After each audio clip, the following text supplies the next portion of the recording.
Mortal, can these bones live? Ezekiel, the prophet, it is speculated, wrote these words, received these words in the town of Nippur. This is in central Iraq in modern geography, a little south of Baghdad. Ezekiel finds himself in Nippur because Babylonians have conquered Israel and Judea. They have come to Jerusalem, they have ransacked the city, and they have burned down the temple. Israel and Judea at the time were small states in the midst of regional superpowers. Babylonians removed many Judeans from their homeland in an attempt to subjugate them and to prevent against rebellion. This is a dark, dark time for the people. What's left of Nippur now? Not much except for the platform of a temple structure that archaeologists have posited once had a tower of about 200 feet. And the temple was dedicated to Enlil, the Lord wind god of Sumeria. So the Babylonians have taken Ezekiel and many of his brothers and sisters to their land, and now Ezekiel is sat, and he is looking at a 200-foot-tall monument to the Lord Wind in a land that they would argue has murdered Ezekiel's God, the Judeans' God.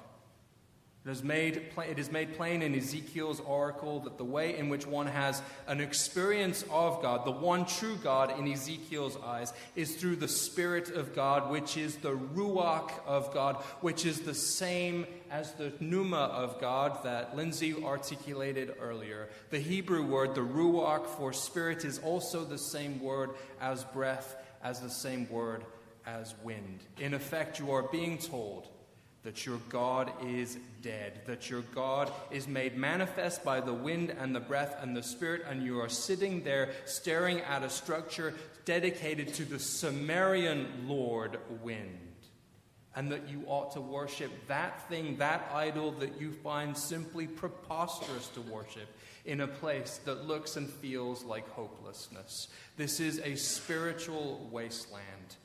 The only way to get ahead anymore for Ezekiel and his brothers and sisters is to deny their culture, their religion, and that their God even exists. No wonder in this kind of circumstance that the image for Ezekiel, the vision that he receives, the only way that he can begin to define hope and life is via a theological vision that is a valley of bones. Mortal, can these bones live? It is a preposterous question.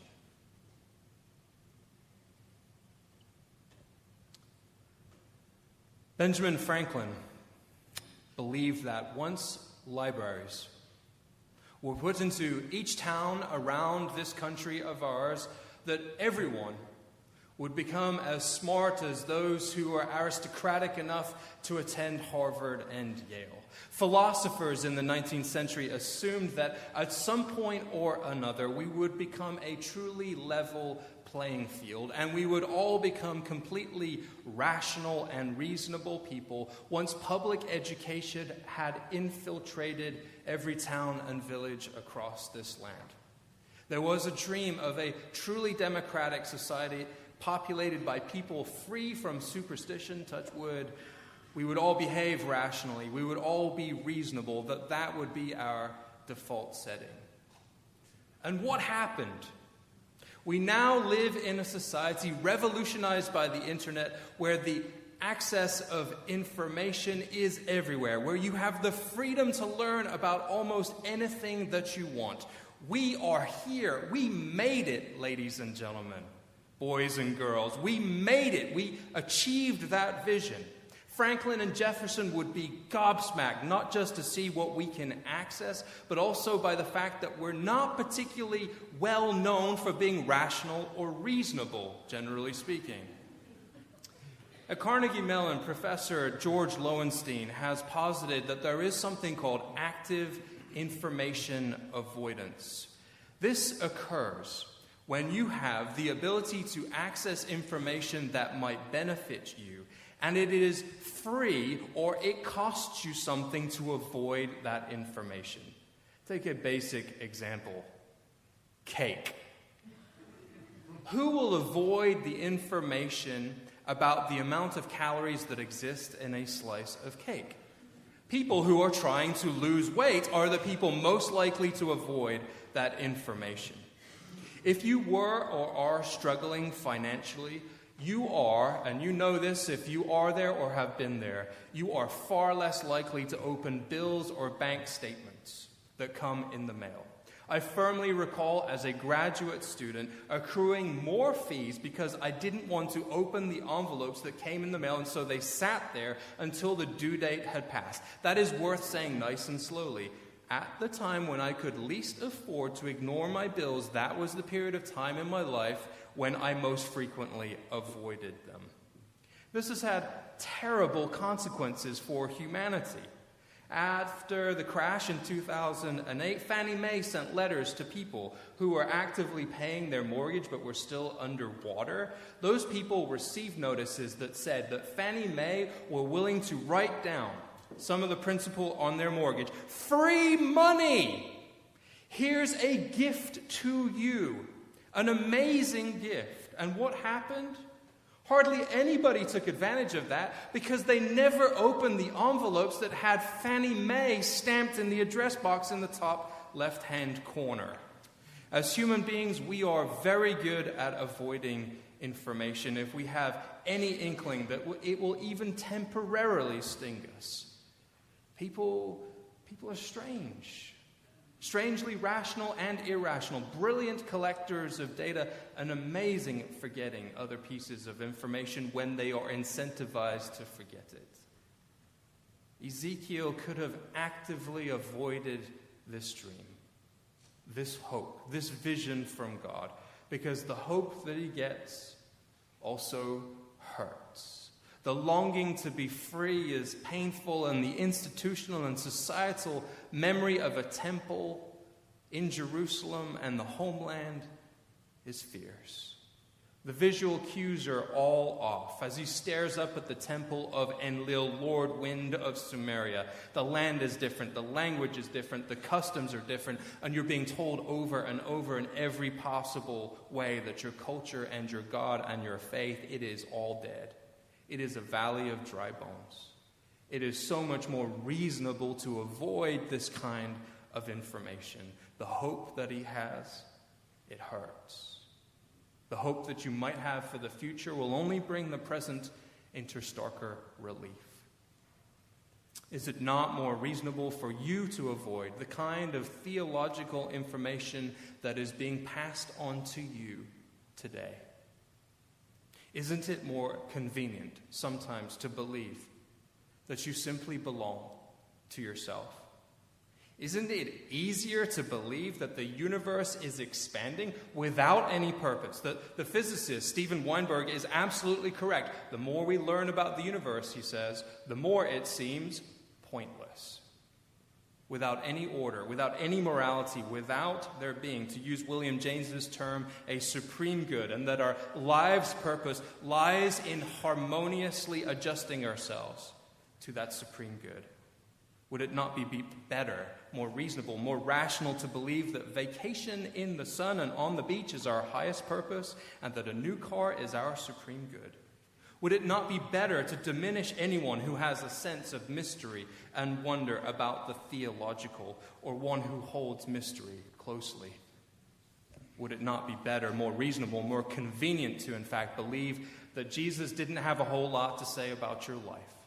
That the ethics of the Gospels are completely irrelevant to you, modern mortal? Would it be convenient to avoid the information contained in those works that over and over and over draw the boundaries a little wider, that show Jesus caring for the marginalized? Wouldn't it be more convenient if we could note, if we could avoid the simple message that when human beings have progressed, it is when they have learned to communicate with, understand, do business with, and appreciate different peoples around this little rock we call home? Are we avoiding the information that might bring us to a place that we can acknowledge that we, masters, we believe of our own stories, believers in our own power to effect change, are in fact dependent on the goodness of God and the goodness of others. Giuseppe Salemi, Stacy's great-grandfather, came over on the SS Italia at the age of 12. When you look on the ship's manifest, you'll see, if you get tunnel vision, you'll see it plainly, that Ben and Josie's great-great-grandfather came over at the age of 12, all by himself, heading to Jersey City, ready to become a barber in Uncle Dominic's shop at the age of 12. There's a certain wonderful mythology attached to the story. We tell it like he came here all alone, and it looks like he did. His name is there on the list all by itself, until you begin to zoom out. Isn't that the way? It looks like you did it all alone until you begin to zoom out and see a community nearby. Giuseppe came from Pani, in Foggia, Italy. Pani was a small place then, as it is now. When you zoom out on the pages of the SS Italia's manifest, what do you see? You notice that there are 3 other people on the same ship from Pani, all in their 20s and 30s, interspersed with names of people from other towns and villages in southern Italy. And then it dawns on you, Giuseppe was still really brave and still did a ton of stuff by himself, still made that journey, rolled with the waves on the Atlantic, still had to figure out food and water, still had to get to Jersey City and discover new life in the new world by himself. But he was not all by himself on that ship. Antonio Di Stefano, Antonio Renoni, Luigi De Rosa, we salute you. Our family is what it is because of you. No, not by himself. Perhaps dependent on another, on the goodness of another, and on God's food and water and grace. Would it not be convenient to avoid the information that might tell us that there is an overarching moral good and that there is an arc to the universe that bends slowly but still bends toward justice? Would it be both convenient and significantly more pleasurable to believe that whatever is good and right and honorable in our lives were good because we alone made them good, rather than avoiding a truth, the truth that we do not belong to ourselves, that we didn't do it, whatever it is, by ourselves, that we are here only as a great act of creativity and blessing. Clicking and clacking, bone comes to bone, and sinews form, and flesh appears, and the wind, the breath, the spirit, it's all the same word in the Hebrew, the ruach. It blows and it moves across this valley of bones, and life is breathed into the people once again. And Job will say in another part of the Hebrew Bible that the ruach of God is in my nostrils. And Isaiah will say that the ruach of humanity is in God's hand. It is the wind of creativity that sweeps across the void in Genesis 1. It is the spirit that came upon the prophets. It is the creative force in the universe that caused the universe to explode into life. It is the ruach that you breathe that is pure and complete gift, given each day over and over with you, beside you, whether you can notice it or not, whether you choose to avoid it or not. It is the spirit of life that conquers death, that the writers of old testified to in the creation stories, that David sang about in the Psalms, that overcame Ruth when she insisted on staying with poor, widowed, desperate Naomi, that gave her the courage to say, "I will never leave you. Your people will be my people, and your God will be my God." It's the same ruach that Ezekiel, now in the midst of his ruin and emptiness and hopelessness, testifies to. Come from the four winds, O breath. In the shadows for Ezekiel, in the shadows of the idol Enlil, the Lord wind. Come from the four winds and breathe upon these that they may live. I prophesied as he commanded me, and the breath came into them, and they lived. They say our bones are dried up, and our hope is lost. We are cut off completely. I will put my spirit within you, and you shall live, and you shall know that I have spoken and will act.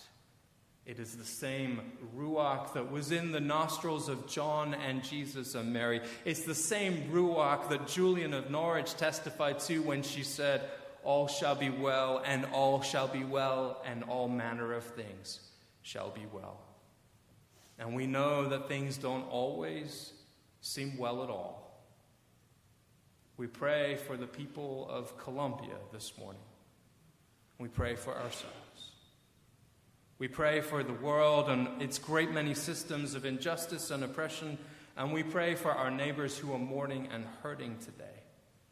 We pray for the end to violence and for life. We pray for theological hope.